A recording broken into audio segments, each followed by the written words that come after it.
Okey, bismillahirrahmanirrahim. Assalamualaikum warahmatullahi taala wabarakatuh dan salam sejahtera pada semua pelajar tingkatan 1 semua. Alright. So pada kelas hari ini kita akan sambung kita punya perbincangan dalam bab 4 iaitu pembiakan, di mana pada hari ini kita akan tengok pada subtopik 4.6 berkenaan dengan kemandulan dan juga pencegahan kehamilan. Okey. So pada hari semalam, kelas yang semalam kita telah pun membincangkan berkenaan dengan subtopik 4.4 berkenaan dengan persenyawaan dan juga kehamilan. Apakah itu persenyawaan? Apakah perubahan yang berlaku daripada embrio sehinggalah menjadi kepada fetus dalam tempoh kehamilan itu berdasarkan kepada tempoh minggu yang perkembangan fetus tersebut.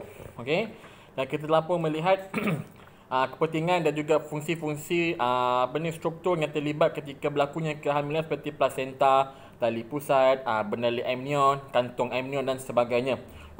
Dan kita pun juga semalam membincangkan berkenaan dengan beberapa faktor yang boleh mempengaruhi perkembangan fetus dan juga bayi. Terutamanya dari segi pemakanan, diet yang seimbang, apakah contoh-contoh diet yang perlu diambil oleh seorang ibu yang sedang mengandung. Dan kita telah pun melihat beberapa bahan yang tidak digalakkanlah ataupun yang tidak sepatutnya seorang ibu mengandung mengambil ketika sedang mengandung, seperti merokok, minuman beralkohol dan juga dadah. Dan kita pun melihat kepentingan susu ibu kepada pertumbuhan bayi. Di mana sekurang-kurangnya seorang ibu ini perlulah wajib menyusukan anaknya sekurang-kurangnya 6 bulan. So 6 bulan daripada tempoh kelahiran tersebut, ibu ini dia wajib untuk menyusukan anaknya dengan susu ibu. Kerana susu ibu sangat-sangat lengkap, penuh dengan nutrisi yang sesuai dengan bayi tersebut dan juga menggalakkan pertumbuhan bayi tersebut secara semula jadi. Dapat mengelakkan daripada berlakunya alahan jika diberikan susu formula. So susu ibu susu yang terbaik. Sebab itulah kenapa kita menggalakkan sekurang-kurangnya 6 bulan. Seorang bayi perlu disusukan dengan susu ibunya secara sepenuh tanpa sebarang makanan luar yang ditambah dalam tempoh 6 bulan tersebut. Selepas daripada tempoh 6 bulan itu barulah kita boleh wean. Kita boleh memperkenalkan makanan-makanan asing kepada bayi tersebut secara berperingkat. So 6 bulan minima. Saya kata minima sebab apa? Sebab dalam Islam, kita pun telah melihat dalam sirah Nabi, di mana kita melihat Nabi disusukan selama lebih kurang 2 tahun. So 6 bulan adalah tempoh minima. Tapi lebih baik jika dipanjangkan lagi, 6 bulan ke 2 tahun dan sebagainya. Tapi 6 bulan dah tempoh wajib minima untuk disusukan dengan susu ibu kerana khasiatnya sangat bagus. Mempunyai segala keperluan nutrisi, mempunyai antibodi bagi pertahanan bayi tersebut, dan boleh merapatkan hubungan di antara ibu dan juga anak tersebut. So inilah kata kebaikan ataupun kelebihan menyusukan dengan susu ibu. So pada hari ini kita tengok kepada subtopik 4.6 berkenaan dengan kemandulan dan juga pencegahan kehamilan. So di luar sana, sedia maklum di luar sana bila kita lihat pasangan suami isteri yang dikunakan dengan cahaya mata. So itulah orang kata the next step lah bila kita berkahwin. The next step lah kita mendapatkan zuriat ataupun kita membina keluarga dengan anak-anak. Tetapi ada juga pasangan di luar sana yang kurang bernasib baik. Di mana mereka walaupun sudah berkahwin, tapi sehingga sekarang mungkin beberapa tahun selepas kahwin, mereka masih lagi tidak digunakan dengan cahaya mata. So sekiranya berlaku keadaan sedemikian, kemungkinan sama ada kedua-duanya ataupun salah seorang daripada pasangan tersebut mengalami situasi mandul. So kemandulan, dia boleh berlaku pada suami dan juga isteri. Persepsi orang-orang dahulu, bila sebut perkataan mandul, selalu dia akan merujuk kepada wanita ataupun isteri. Jarang sekali mereka merujuk kepada lelakinya ataupun suaminya. So kemandulan ini boleh berlaku pada lelaki, boleh juga berlaku pada perempuan. So lelaki pun boleh mandul, perempuan pun boleh mandul. Bukan salah satu daripadanya, tidak. Kadang-kadang mungkin pasangan ni salah seorang yang mandul, sama ada suami ataupun isteri, ataupun boleh kedua-duanya sekali mandul. Betul, kita ada beberapa ujian yang kita boleh buat untuk mengetahui ataupun mengesahkan sama ada kedua-duanya ataupun salah satu daripada pasangan tersebut mandul. So, apakah itu mandul ataupun kemandulan? So, kemandulan ini dia merujuk kepada ketidakupayaan seseorang untuk melahirkan anak. Okay? Berarti orang yang mandul, dia tidak boleh melahirkan ataupun menghasilkan anak ataupun zuriatnya. Itu ialah mandul. Okay? Dan apakah punca-punca kemandulan ini? Alright. So, kita boleh tengok kepada dua aspek, iaitu lelaki dan juga perempuan. So, punca-punca kemandulan yang biasanya berlaku di dalam seorang lelaki, yang pertama kita tengok kepada testisnya. Yang mana testisnya tidak menghasilkan sebarang sperma ataupun sel-sel gamet. So, ini dipanggil sebagai azoospermia, di mana lelaki ini tidak menghasilkan sebarang sperma oleh testisnya. Pertama. Yang kedua juga, punca kemandulan lelaki disebabkan oleh bilangan sperma yang tidak mencukupi. Kebiasaannya seorang lelaki dia boleh menghasilkan lebih kurang 1 ke 6 juta sperma dalam 1 mililiter air mani. So, ada juga situasi di mana seorang lelaki ini tidak menghasilkan spermanya mencukupi. So, bila sperma tak mencukupi, maksudnya persaingan tu semakin lama semakin sukar. So bila dimasukkan ke dalam badan wanita, kemungkinan besar sperma-sperma yang masuk itu boleh dibunuh oleh sistem badan wanita tersebut. Menyebabkan semua sperma boleh mati dibunuh dan menyebabkan tiada sebarang persenyawaan berlaku. Sebab itulah kenapa sperma ini perlu banyak. Sebab bila masuk sahaja badan wanita, wanita akan menganggap bahawa ini adalah benda asing. So sistem keimunannya akan membunuh sperma-sperma ini daripada permulaan masuk pada faraj sampailah ke tiup fallopian. So, lama kelamaan daripada faraj perempuan sampailah kepada tiup fallopian, sperma ini dia akan mula berkurangan dari segi bilangannya. So, sekiranya seorang lelaki ini tidak menghasilkan sperma yang mencukupi, kemungkinan besar sperma yang dimasukkan akan dibunuh sepenuhnya. Yang kedua. Yang ketiga ialah kualiti sperma yang rendah. Sperma pun dia ada kualitinya. What is the best sperm? Boleh mensenyawakan ovum. So antara contoh kualiti sperma yang rendah. Pertama mungkin tengok pada kecacatan sperma. Sperma kita tengok pada hari itu dalam buku teks kamu rujuk balik. Gambar ajar sperma ada kepala satu, akan ada bahagian leher dan juga bahagian ekor. So sperma yang kurang kualitinya ataupun tidak berkualiti, contoh seperti apa? Sperma tu ada 2 kepala. Dia cacat. Mungkin disebabkan oleh mutasi dan sebagainya. Ataupun mungkin yang kedua, ekor dia tidak berputar dengan baik. Tidak berpusing dengan baik, so dia tak boleh nak berenang ke depan. Yang ketiga mungkin sperma ini dia kurang tenaga, kurang nutrisi. Dalam air maninya mungkin kekurangan nutrisi yang bahkan sperma ini tidak dapat menjana tenaga dengan baik untuk dia berenang sampailah ke tiup fallopian. Alright, so ini adalah contoh-contoh kualiti sperma yang rendah. Alright, dan yang keempat ialah paling common, mati pucuk. Mati pucuk kat sini merujuk kepada ketidakbolehupayaan bagi organ pembiakan lelaki iaitu zakar untuk kita panggil sebagai apa? Kita panggil sebagai mengeraslah.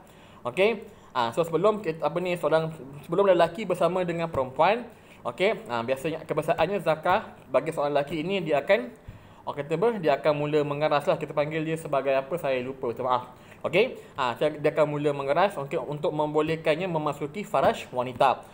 So mati pucuk ini adalah satu keadaan di mana zakar lelaki itu tidak mengeras dengan baik. Menyebabkan dia gagal untuk memasuki faraj wanita untuk melakukan perhubungan di antara suami dan juga isteri. So bila ini berlaku, maka ini dipanggil sebagai mati pucuk. Dan mati pucuk ni ada banyak sebab lah. Mungkin sebabkan oleh faktor kesihatan. Mungkin ada penyakit-penyakit kronik yang boleh menyebabkan mati pucuk.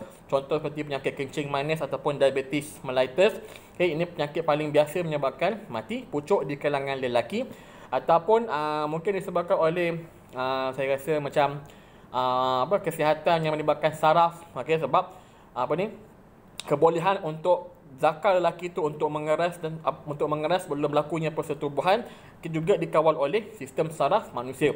So jika ada let's say tumor dekat dia punya saraf yang yang supply kepada zakar tersebut juga boleh menyebabkan situasi mati pucuk juga. Okey, mungkin ada defect dan sebagainya. Alright. So untuk mati pucuk inilah yang paling common lah berlaku pada lelaki. Alright, ini adalah punca-punca kemandulan lelaki. So kita tengok kepada punca kemandulan bagi wanita. Okey, yang paling common pertama ialah uterus yang tidak normal. Okay. So biasa kita tengok uterus ni bentuknya seperti cawan, seperti ni. Contohlah paling common. Okay, di mana di bahagian bawah pada faras ataupun vagina. Okay, inilah pintunya iaitu cervix. So inilah ruangan rahimnya. Okay, kita boleh kata comparekan dengan bentuk seperti cawan macam inilah, chalice ni. Okay. So kebiasaannya itulah bentuk yang normal, tapi mungkin juga ada setengah wanita yang rahimnya ataupun uterusnya tidak normal. Mungkin dia ada bifurcate. Okay, mungkin ada macam dua rahim yang bersambung dan sebagainya. Berarti bentuk hati macam love tu kan. Satu, dua. Dia ada dua rahim lah. So itulah contoh rahim yang tidak normal lah. Okey, ataupun uterus yang tidak normal. Yang kedua ialah ketumbuhan dalam uterus. Ada tumor. Okey, ketumbuhan dalam uterus. Contohnya seperti apa? Fibroid. Okey, ni kamu boleh google lah. Apakah itu fibroid? Fibroid. Okey. So fibroid ialah ketumbuhan. Okey, ataupun nama saintifik ni leiomyosarcoma. Okay, ini adalah satu ataupun leiomyoma. Okay, ini adalah satu ketumbuhan yang sangat-sangat common lah yang berlaku pada wanita dalam uterus lah, di mana ketumbuhan ini dia boleh mengganggu dalam proses penempelan zygote pada dinding rahim, menyebabkan dia akan lebih cenderung untuk mengalami keguguran. Okey. Yang seterusnya kita ada apa? Tiub falopio tersumbat. Tengok, bila tiub falopio tersumbat, maka sperma tidak boleh memasuki ruangan yang seterusnya untuk mensenyawakan ovum. So pertemuan di antara sperma dan juga ovum terganggu disebabkan oleh tiub falopio yang tersumbat. Okey, mungkin disebabkan oleh apa? Mungkin parut. Okey, mungkin ada cedera pada tiub falopio dan bila dia sembuh dan luka dah sembuh kan, dia akan tinggalkan parut. So parut itu mungkin boleh menyebabkan tersumbatnya tiub falopio. Okey. Dan yang keempat ialah mungkin ovari tidak dapat menghasilkan ovum. Okey, masalah kepada kelenjar ovari untuk menghasilkan ovum, iaitu sel gamet bagi wanita. Okey. So ini punca-punca kemandulan bagi wanita. Dan apakah punca yang kebiasaannya boleh berlaku pada kedua-dua jantina ini? Okey, mungkin disebabkan oleh masalah hormon, okey, ataupun mungkin organ seks ni cacat ataupun dijangkiti penyakit, juga boleh menyebabkan kemandulan bagi lelaki dan juga wanita. Dan yang ketiga, masalah kesihatan yang kronik seperti saya kata tadi, seperti kencing manis. Okey, so ini adalah antara punca-punca kemandulan baik lelaki, baik perempuan, baik kedua-dua belah pihak. Okey, so bagaimana kita nak mengatasi kemandulan? Okey, so ada beberapa cara yang kita boleh ikhtiar. Okey, kita boleh kata bagi nasihat kepada pasangan suami isteri yang mungkin mengalami masalah kemandulan. So bagaimana mereka nak dapatkan juga cahaya mata dalam keadaan mereka ni mandul. Okey, pertama sekarang doktor akan cadangkan buat rawatan hormon. Okey, so jika sama ada kedua-duanya ataupun salah seorang daripada pasangan ini memang mempunyai masalah dalam penghasilan hormon, seperti estrogen bagi wanita dan juga testosteron bagi lelaki, maka kita boleh merawatnya dengan memberikan hormon daripada luar dalam bentuk pil. Okey, so ini rawatan hormon. Yang kedua, kita boleh buat dalam kaedah surgical, pembedahan. Okey, seperti apa? Kalau ada tiub falopio tersumbat, kita boleh buka balik tersumbat tu dengan menggunakan kaedah pembedahan. Okey, dan jika ductus, tiub ductus dalam laki punya sistem pembedahan pun tersumbat, juga boleh kita unclogkan dia dengan menggunakan kaedah pembedahan.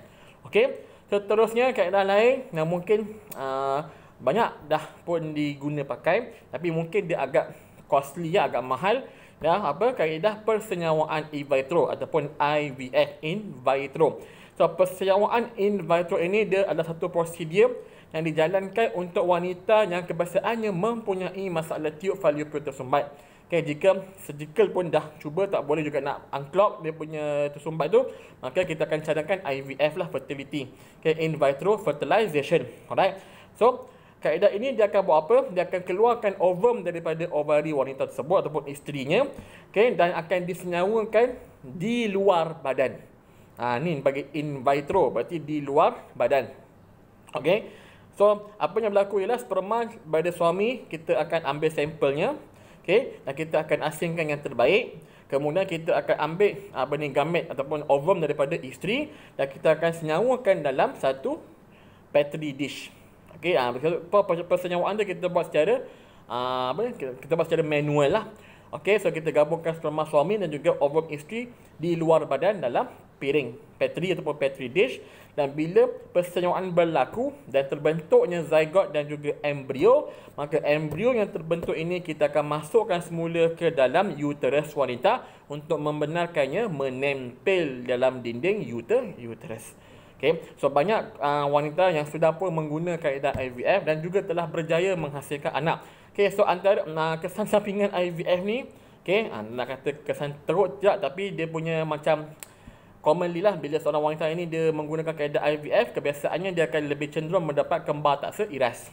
Okay, sebab bila kita masukkan embrio itu ke dalam uterus perempuan atau uterus isteri, kita tak masukkan satu, kita akan masukkan mungkin dalam 3 ke 5 embrio yang berjaya disenyawakan untuk menambahkan lagi peluang dia untuk mengandung.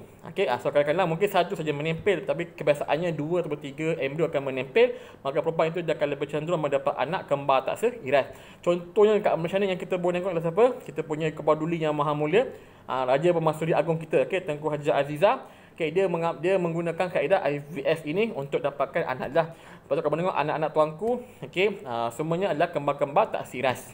Okay, macam contoh macam apa kita tengok yang anak lelaki dia yang bongsu tu kan, Tengku Ismail tu, kembar dia kan seorang lagi yang Puteri Jihan tak saya. Okay, itulah kembar tak seiras. Alright. Sebab tuanku Haji Azizah dia dulu ada masalah untuk nak mengandung, so dia menggunakan kaedah IVF. Alhamdulillah dia berjaya mendapat anak kembar. Saya rasa dua kali dia dapat kembar, alhamdulillah. Okay, so even tuanku sendiri pun dia ada buka satu yayasan, okay, yayasan Tuanku Haji Azizah untuk membantu pasangan-pasangan suami isteri yang mandul, okay, yang cuba untuk mendapatkan anak dalam tempoh yang lama. So yayasan ini akan membantu mereka lah untuk mencuba membuat IVF. Okay, so satu usaha yang sangat murni oleh Duli Yang Maha Mulia tuanku. So kamu juga boleh buat research, okay, tentang Tengku Azizah punya yayasan, okay, tentang IVF lah, fertility.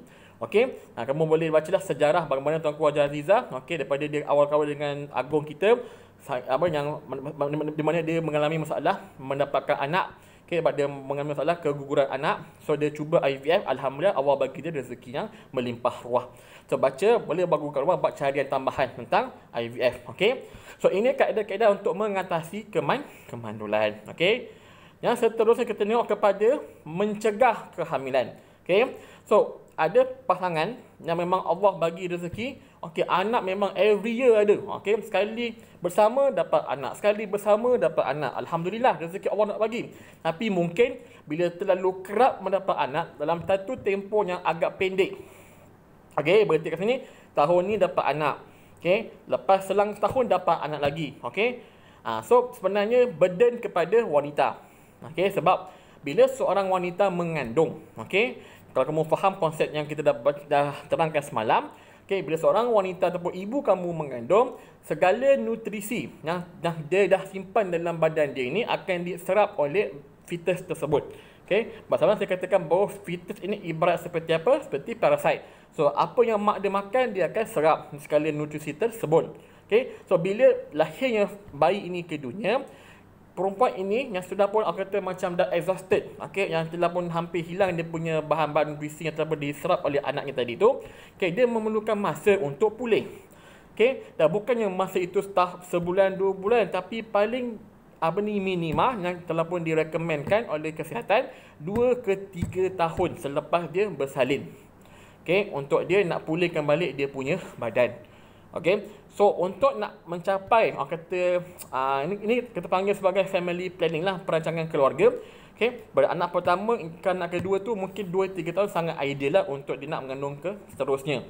Tapi kebiasaannya orang-orang kita setahun dapat anak, setahun setengah dapat anak. Okay, so beban kepada isteri tersebut. Lepas itulah kita adakan konsep pencegahan kehamilan, okay, bagi pasangan yang ingin merancang keluarga. Okay, di mana nampak mungkin ada keluarga yang tak mampu secara ekonomi, okay, tapi anak ramai, so kesian, okay, tak adanya.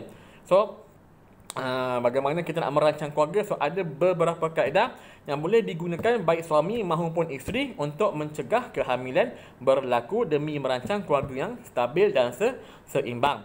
Okay, yang pertama kita ada pil pencegah kehamilan ataupun pil pencegah hamil.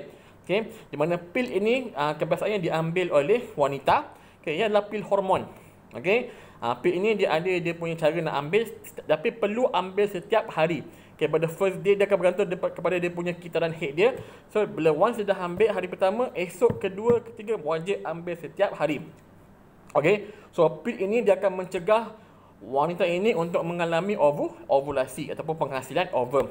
Okey, so kat sini saya ada contoh, beberapa contoh pil pencegah kehamilan yang saya dapat daripada klinik kesihatan. Okey, mungkin nanti minggu depan kita akan tengoklah, insya-Allah. Baik, ini contoh saya kat sini. Okey, ini ialah contoh bagi pil pencegah kehamilan yang perempuan boleh ambil. Ia adalah terdiri daripada hormon lah, hormon estrogen dan juga mungkin estrogen only, mungkin ada estrogen dan juga progesteron dan sebagainya. Okey, so mungkin sini tak berapa jelas, tapi kita tengok kat sini dia ada dia punya hari-hari dia. Okey, dan dia punya flow dia. Alright. So ini yang pertama contoh. Yang kedua seperti ini juga apa ada. Baik, inilah contoh pil pencegah kehamilan yang seterusnya. Mungkin kat sini belakang ada, ni mungkin dia ada menggunakan tarikh. Hari. Isnin, Selasa, Rabu, Khamis, Jumaat. So, ini untuk apa? Untuk memastikan bahawa pengambil ubat ini dia tidak lupalah untuk mengambil dosnya setiap hari. Okey. Dan juga ini ada lagi satu contoh juga menggunakan hari lah sebagai konsep untuk dia mengingatkan diri dia untuk ambil setiap hari. So, inilah pil pencegah kehamilan. Alright. Yang seterusnya kita tengok pemasangan implan. Okey. So penggunaan implan ini juga paling kerap kali digunakan dan juga pada wanita kebiasaannya. So dalam implan ini dia ada hormon juga. Okey, di mana hormon ini akan dirembeskan ke dalam badan wanita tersebut dan dia lebih kepada jangka panjang. Okey, di mana once kamu pasang implan dia boleh tahan selama hampir 3 ke 6 bulan. Okay, so orang yang mungkin yang cepat lupa nak ambil pil tadi ni, mungkin dia selesai untuk ambil implan lah. Masukkan implan dekat dia punya bawah kulit tangan ni saja. Okay, 3 bulan ke 6 bulan gitu dia akan ganti yang baru. Okay, yang seterusnya kita ada apa? Ini bagi sama juga bagi wanita, kita ada alat kontraseptif dalam uterus ataupun IUCD, intrauterine contraceptive device. Okay, maaf saya tak ada contoh dekat sini. Alright. Tapi basically dia bentuknya macam segitiga. Okey, dia ada 2 bilah. Okey, kamu boleh rujuk buku teks kamu tu ada. Okey, 2 bilah dan ada satu batang dan di ujung batang tu ada macam satu macam wayar ke apa semua tu. Okey. So alat ini dia doktor akan masukkan dengan berhati-hatilah. Okey, ada dia punya macam dia punya device dia masukkan dalam rahim. Okey, dia akan masukkan dalam ruangan rahim dan dia akan bukalah. So apa alat ni buat? Dia akan memastikan bahawa penempelan ovum tidak berlaku. Okey, so fungsi IUCD lah untuk memastikan bahawa penempelan ovum tidak berlaku lah setelah disenyawakan oleh sperma. Okey, penempelan itu dia akan halang. Okey, so ini fungsi bagi IUCD. Alright. Yang seterusnya kita ada penggunaan kondom. Ini biasa bagi lelaki. Wanita pun ada kondom juga. Tapi biasanya kalau kita tengok kat kedai-kedai seperti di 7-Eleven dan sebagainya, okey, mungkin kamu pun pernah nampak, tapi mungkin malu nak bertanya, tak apa, okey. Okey, nanti kita akan jumpa di minggu depan, kita akan tengoklah bagaimana bentuk kondom itu. Alright. So kondom ini biasanya dipakai oleh lelaki lah pada zakar kemaluannya ketika waktu tegang tu. Okey. So sebelum melakukan persetubuhan bersama isterinya, lelaki ni dia akan pasang dia punya kondom dekat kemaluannya. Okey, barulah dia boleh bersama dengan isterinya. So basically kondom ini berfungsi untuk apa? Untuk menghalang kemasukan air mani ataupun sperma ke dalam faraj wanita. Okey, semasa berlakunya proses yang dipanggil ejakulasi, iaitu proses pemancutan air mani ke dalam faraj wanita. So ini adalah fungsi kondom, menghalang kemasukan sperma ke dalam faraj wanita. So dekat sini saya ada, okey, ini contoh kondom wrapper. Okey, so ini kondom, okey, yang ini juga boleh didapati di macam kedai-kedai kesihatan dan sebagainya. Okey, so biasanya kondom wrapper ni bentuknya bulat lah. Dalam ni ada kondom, okey, ini tak buka lagi lah. Right? So kondom ini kata yang paling mudah lah antara semua kaedah pencegahan kehamilan. Saya rasa kondom ini yang paling mudah dan juga paling less risiko lah untuk digunakan dah. So lelaki pun sepatutnya menjadi tanggungjawab lelaki jugalah, bukan wanita sahaja, untuk melakukan perancangan keluarga. Okay, so inilah kondom bagi lelaki pakai. Okay, dan kita tengok juga dalam bentuk pencegahan kehamilan. Okay, pencegahan kehamilan ini juga ada dua jenis sebenarnya, sementara dan juga kekal. Okay, apa yang saya sebut tadi daripada pil pencegahan, implan, IUCD dan juga kondom ini, semuanya itu adalah kaedah pencegahan sementara. Okay, kita ada juga kaedah pencegahan yang kekal. Okay, maknanya dia nak terus sterile, nak dimandulkan. Okey, ni kaedah pencegahan yang kekal lah, di mana mungkin keluarga dah cukup. Okey, apa dia tak mampu lagi nak ada anak, dah penat, tak sihat. So kita boleh opkan kepada kaedah pencegahan yang kekal, iaitu pembedahan lah.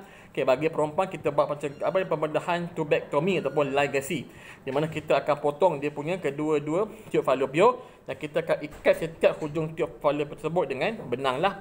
Okay, ini untuk memastikan bahawa jika dia bersama dengan suaminya, air mani ataupun sperma suaminya tidak akan berjaya berjumpa dengan ovum tersebut.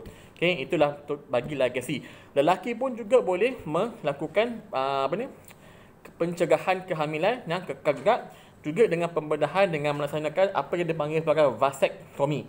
Okay, mana vasektomi ini sama juga konsepnya, cuma kita akan potong dia punya ductus sperma dia, dan the same thing, hujung-hujung tu kita akan ikat dengan benang lah untuk memastikan sperma yang dihasilkan oleh testis tidak sampai ke luar. Okey, so ini ialah kaedah pencegahan yang kekal. Alright, so jika dia mengalami ejakulasi pun, dia punya air maninya hanya air kosong saja, dia tak ada sperma. Itulah fungsi bagi vasektomi, menghalang sperma daripada testis pergi ke bagi ke vesicle semen dan sebagainya lah. Okey, so pentingnya untuk kita mengetahui tentang konsep kemandulan dan juga pencegahan kehamilan. Okey, mungkin bagi kamu tak nampak lagi lah sebab kamu pun belum lagi di usia yang dimana kamu nak berkeluarga. Okey, tapi once kamu dah capai usia tersebut, kamu akan dapati bahawa benda sangat penting. Sebab itulah kenapa pemeriksaan kesihatan secara berkala sangat-sangat perlu bagi lelaki maupun perempuan lah, terutamanya kesihatan yang melibatkan organ-organ pembiakan, untuk mengelakkan masalah di kemudian hari. Juga boleh dibuat check up kesihatan lah untuk masalah-masalah kronik seperti kencing manis dan sebagainya, boleh disaring, dan jika awal kita boleh cuba untuk mencegah daripada penyakit tersebut menjadi lebih teruk. Alright, juga macam perempuan kan dia lebih cenderung untuk mendapatkan seperti pertumbuhan di uterus dan sebagainya, seperti kanser ovari dan sebagainya. So juga perlu membuat kesihatan secara berkala, terutamanya jika kamu ada masalah, ada sejarah keluarga yang mungkin nenek maknya ada masalah juga kanser ataupun ketumbuhan dalam uterus ataupun ovari. Okey, mungkin juga kita tengok bagi pasangan yang ingin melakukan family planning, untuk mencegah kehamilan juga perlulah berjumpa dengan doktor yang betul untuk mendapatkan nasihat dan penerangan daripada doktor mana kaedah yang sesuai digunakan bagi kedua-dua belah pihak, lelaki maupun perempuan, suami ataupun isterinya. Banyak kaedah, kita boleh pilih mana yang terbaik bagi pasangan tersebut. So ini sahajalah kelas kita pada hari ini untuk pencegahan kehamilan dan juga untuk mengok kemandulan. InsyaAllah pada minggu depan kamu dah pun pulang semula ke asrama pada hari Ahad ini. So kita akan sambunglah kita punya perbincangan kita pada minggu hadapan secara bersemuka tentang pembiakan tumbuhan. Sekian, terima kasih. Assalamualaikum warahmatullahi wabarakatuh.